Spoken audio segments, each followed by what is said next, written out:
ముందుగా ఏటీవీ న్యూస్కు స్వాగతం. భద్రాద్రి కొత్తగూడెం జిల్లా అశ్వాపురం మండలం నెల్లిపాక సొసైటీ ఆధ్వర్యంలో పెద్ద ఎత్తున రైతులు యూరియా కోసం రావడం జరిగింది. ఈ సందర్భంగా సొసైటీ చైర్మన్ రైతులతో చిన్నపాటి వాగ్యోధానికి దారితీయడం జరిగింది.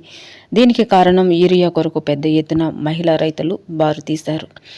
దరఖాస్తులు పెట్టుకున్న యూరియా ఇవ్వడం లేదని రైతులు ఆందోళన చెందుతున్నారు. ప్రభుత్వ అధికారులు జోక్యం చేసుకుని రైతులకు త్వరగా యూరియా అందించాలని రైతులు ఆవేదన వ్యక్తం చేశారు.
ఇప్పుడు మీరు అనౌన్స్ చేస్తున్నారు